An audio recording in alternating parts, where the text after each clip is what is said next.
Hi everyone, welcome to yet another new video. Today I have with me Anaga Manjunath, who is the founder of WePlay company. WePlay is a company which is founded to create social impact, to abolish loneliness among the youngsters in metropolitan cities, and more about which I will be talking with Anaga, asking about her vision and the activities which she does. And for a brief introduction of Anaga, she is an architect, a social activist, and the founder of a WePlay company. And it's really surprising and inspiring for me that at such a young age you've achieved what you've achieved. Welcome again, and thanks for deciding to spend time this evening with us. Thank you so much for having me, Doctor. Pleasure to be here, and I'm excited to be here. And a little intro about WePlay. We're basically a community more than a company, where we bring people together and help them socialize. So what's interesting is that you as a doctor, you treat different kinds of patients. And I also get a few people at WePlay who have tried therapy, they've tried pills for depression, but they tell me that rather than pills or the medical way, they find more joy in coming to my meetups, in socializing with people, in meeting them in person. Why WePlay? Why and how WePlay? How did it all start? So many people ask me often how I started WePlay as a company, but actually it's a community which I started to help people. So we've never monetized it over the past 2 years. It was to get people out of their digital life and get them to interact a lot more. So often when you go back home from work, you're with your phone, you forget to talk to your parents, have that real life bond, or maybe you want to hang out with your friends, but they're busy, they're married now, and they're busy in their own lives, or probably some people flew abroad for their masters. So at that point of time, where do you make new friends? Like if you're walking on the street and you see a person, you want to be friends with them. If you say, hey man, that person's gonna think, dude, he's such a creep. So that's where WePlay comes into picture. At WePlay, you're not a creep. Everyone's here to make friends. If you're in your 20s, your 30s, 40s, that's okay. Nobody's here to judge you. It's a completely judgment-free zone where people can network and socialize. And you're not alone. Can this be summed up saying live life playfully? As in, this is a very spiritual statement also. Live life playfully. Yeah. So that's how we coined the term WePlay. Like we all play as kids. We go back in time. We play like little kids and we forget all our differences. How big is your community? How big is the WePlay community, and how strong is the WePlay community? Oh, I love this question because 2 years back, we literally had just 5 people at our meetups, and trust me, it was so difficult to get these 5 people to assemble. But can you believe it? Right now we have 100,000 followers, and on an average we get around 300 to 400 people, and it breaks my heart to say no to so many people, but right now we're short staffed, so we're keeping it a little tight. But yeah, it's grown to a community of 100,000 people. That's really amazing, Anaga, and very inspiring to see how this has happened and how you be able to do this at such a young age. And what is if I have to take lessons from you, what I am understanding is, as in this, the intention was never to build a big company, the intention was never to monetize, the intention was to help. And I think the byproduct was success, and money and the fame was just a byproduct. Any thoughts you want to second this, or any inputs over this? I definitely second that, because my priority was always spreading happiness and making sure everyone has friends, everyone has a social life, so that nobody feels left out. And that's the main reason WePlay is thriving, because it was never monetized. It was for the people, and it will always be for the people. To get more clarity for our viewers on your activities, can you sum up your one day at WePlay community? One day, how would it be from morning to evening? So we plan a lot of different meetups, so it's hard to sum it up. For example, we plan trips, we plan treks, and sometimes even Halloween parties, Diwali parties. So on an average Sunday, you can find us in Cubbon Park just hosting games for everyone. And we make people play games as icebreakers because usually people are awkward when they meet new people. So, yeah, an average day would consist of 2 to 3 hours of just games and a lot of good fun. All right. And see, all this costs money because facilities you're providing, activities you're providing, treks, all this costs money. So if you have to give a monetary value to this, how much would a person have to spend to get the services? So, whenever anything like this is included where we need to spend some money, we make sure it's kept at its lowest so that it's accessible to everyone. Because one thing I've seen is that some people who've moved to Bangalore looking for jobs, they're usually tight on money and they're staying in PGs or in hostels. So, we always keep it as low as possible so that everyone can come, and usually we ask people to pay the entry fee directly. So we don't want to make anything in between, so it's always direct and as low as possible. Before talking to you, I've seen a lot of posts on Instagram, on your social media, and how people have been grateful and to WePlay community and specifically to you, and how WePlay has impacted their life. Any one or two instances you would like to share with us which moved you a lot? See, before talking to you, I've done a lot of research on YouTube and I've seen numerous posts where people have been so grateful to WePlay and to you for the impact you created in their life. Can you share with us one or two instances which really moved you and which, looking back, you feel it was all worth it? Because any journey, whatever you created, it would have taken a lot of sweat, sacrifices from your end. So any one or two instances you would like to share with us? Actually, we receive a lot of positive feedback and it's so humbling, and it's actually really difficult to pick like top two.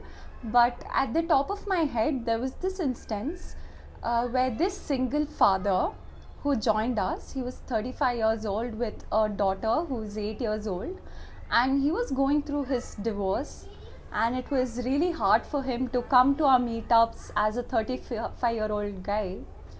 And he had literally hit rock bottom in life, but he just kept coming to our meetups. He started mingling with people, and he would put his personal tension away, and that's how gradually he became a part of WePlay, and he had a family which he did not before. So in that way, he's still in touch, and he tells me that he's super grateful. He also gets his daughter to our meetup sometimes. And recently, he also confessed that he was on the verge of committing suicide.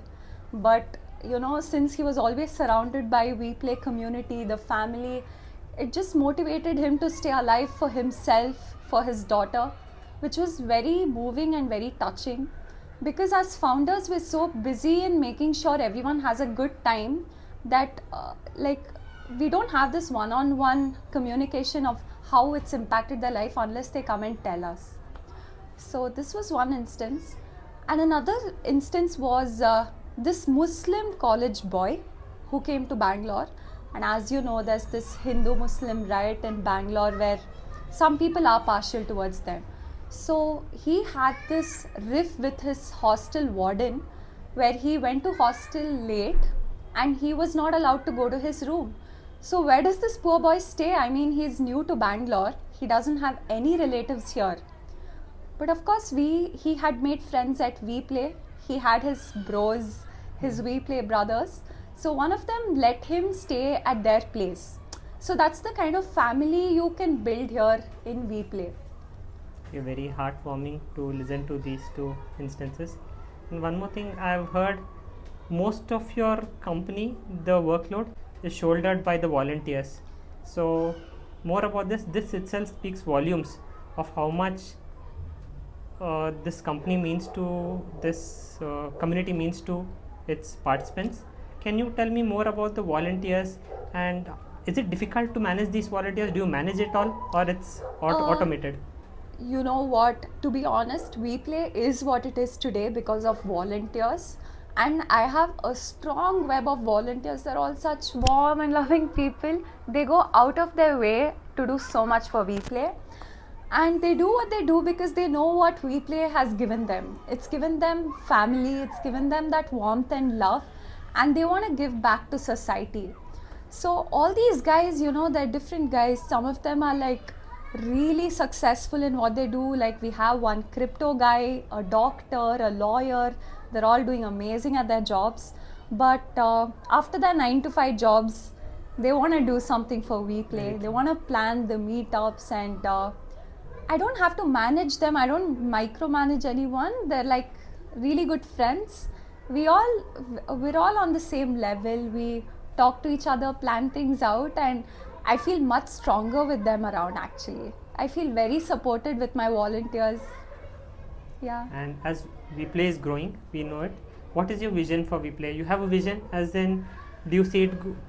Do you have a vision, or you just want to nurture it like a baby, see how it grows, or you want it to reach certain? I want it to be this big in 5 years, 10 years. Such visions do you have? I'm not very ambitious about hitting a set goalpost, but what saddens me is that I have to say no to a lot of people. Like every week I get 10,000 applications to come to our meetups, but I can only cut it off at 400, which is so sad. It's so sad to say people no, like to tell them I no, totally like understand. I can't. So I'd want to expand keeping this in mind, not for WePlay to grow and become like this popular thing in India or wherever, but so that it's accessible to more people, and we can impact more lives. You've proven beyond point that happiness is infectious. Just the way COVID, it spread from one person, from that person the droplet spread, as in you're spreading happiness Absolutely. and positivity, friendship Absolutely. from one person, that person spreads to another 10 people. Yeah. Very heart for me. Because we do get a lot of introverts who are very quiet and they're very shy, but gradually they open up and we're like, dude, are you the same person that you were on day one? It's really nice. Is there any age bar? What is the age group of most of your community members? I wouldn't say there's an age, because it's open to everyone as long as you're 18 plus, and that too it's to keep you safe. So we don't want any minors getting into trouble at WePlay. So as long as you're 18 plus, if you're 60, 70, 80, you're more than welcome. Most of us are in our 20s and 30s, just to give you a heads up so that you don't feel out of place. But as long as you're young at heart and you want to mingle with people, you're more than welcome. Okay, thank you, Anaga. Are we done with the interview? I have a few questions. No. Now that I've got hold of the doctor, I want to ask some few questions that I have. I've noticed that at my meetups, I get a lot of people who want to socialize in Bangalore and they feel lonely in Bangalore. So among these people, some people tell me that they've tried therapy, they've tried pills for depression, but nothing seemed to work out for them. But when they come to my meetups and they meet people in person and they're forming real life connections, they automatically feel much better within a span of few weeks. So as a doctor, I want to ask you, so can pills really make you happy? Is medicine the solution?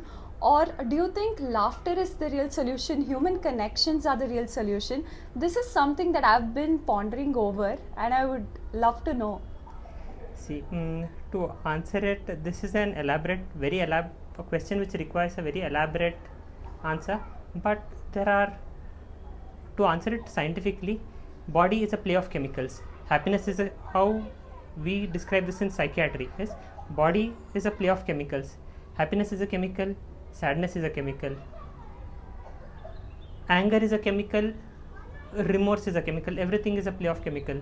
By studying this, it is possible to alteration in these chemicals will lead to certain emotions, and certain emotions will lead to alteration in these chemicals. So basically in psychiatry or medical field, what we do when we use chemicals to treat emotions, we be altering these chemicals. By altering the sadness chemical, sadness can be increased, decreased. So pills can alter, but is this do I personally say this is the most healthiest way? No, this is not the most healthiest way. But is this wrong? This is definitely not wrong. It is a stepwise titrated way. first of all, for mental health, ideal is to have good mental health, not to fall into illness. In the initial part of mental illness, talk it out, or there are therapists or psychologists. Psychiatrists and psychologists are two different people. Psychologists are commonly known as counselors, who will try to talk out your worries and try to counsel you. That was a great clarification, because I myself confuse between psychiatrists and psychologists. So this is some clarification that even I wanted.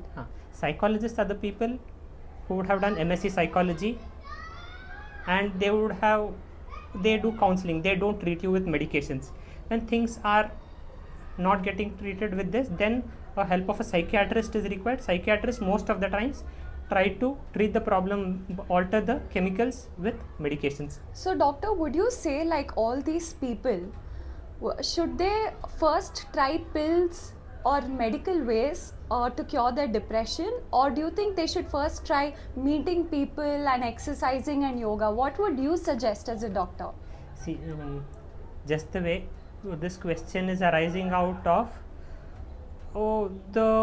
what is existing in society is little awareness regarding mental health is still a little less.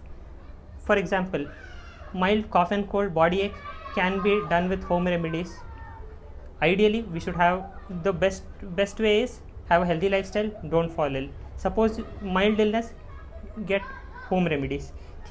Patient is really sick, then you can't try out home remedies, you have to get admitted in a hospital. So if I have to correlate for mental health, having a good mental health, good social life is of utmost importance. Second comes yoga, good lifestyle, having social interaction, meeting up with friends, talking out your problems. If things are worse, when these things are not working, then definitely you will need the help of pills to get you back on track. Then all these things come hand. So does bottled water actually expire? When we say expiry, what we mean to say is, most of the times, has it turned infectious? Is there any bacteria growing into it? If the bottle has been packed in a completely sterile environment and there's absolutely no place for entry of bacteria, the formula of water continues to be water itself, and there is no danger of drinking. So However, if I have purchased a bottle of water and it's lying in my house for a month, so if my mom says no, don't drink it, so she's wrong. No, 1 month is okay. What I was about to continue it. However, there are studies which have shown that on prolonged contact with water, there are microplastics. However superior is the quality of the plastic, there are microplastics which, when I say microplastic, we are talking in terms of microgram, nanogram, that amount of plastic. It gets released into water, and ultimately that enters our system. It's about the packaging which kind of dissolves into the water, which makes it toxic, but water in itself does not expire. Yeah, water in itself does not expire, and any day storing water in brass and copper metal is better than plastic. So my granny was right about storing water in copper vessels. Another question I had is, whenever at my house anyone falls sick, if we have fever, we don't go to the doctor, we'll say okay, just pop a Dolo or like go get a Crocin. So how safe is this? Does our body get used to these medicines over time, and does it stop doing its job, or like how? Should we go to a doctor, or can we just buy a Dolo or a Crocin? Answers to these questions will be a little elaborate, because medical answers are never a yes or a no. Suppose you are in the adult age group, you're in the healthy adult. When I say healthy adult, you're between the age of say 16 to your 45, 50s, and you're physically fit. One episode of fever, which is common, even I would have fallen ill, it's common occurrence.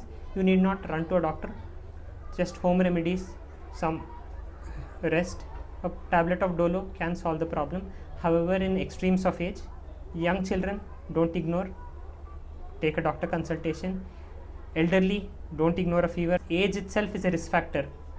So in elderly, fever in the elderly, 55 plus, 60 plus, don't ignore, visit a doctor. in a young healthy adult with no other health issues need not run to a doctor for single episode of fever. Take dolo. Most of the times, 95% of the times, body will fight. It is not dolo which is fighting. Your immune system will fight out the infection causing. Persistent fever, definitely. Okay, so people who are very old or young need to consult a doctor and get professional help. But if it seems like a mild fever, it's okay to take our regular prescription. Yeah, and fever is not a disease. Fever is just a symptom. There are over 100 causes of fever. When postgraduates in medicine have chapters or books written on just fever, so it just can't be summed up in a few words. But I can say It runs much deeper than that. It runs much deeper. Fever is a symptom. Fever is not a disease. Okay. The doctor's job is to find out what is the cause and treat it. So another question I had is, I've heard of people who do acupuncture who say that in our hand, one finger may be connected to the heart, another to our kidney, or another to our liver. So bear with me if I sound silly. So if I pinch this finger a lot, is it gonna hurt my kidney? Like how badly is it going to get affected? If I chop this finger off, what's gonna happen to my heart? Are these fingers really connected to different organs? See, human body is too advanced.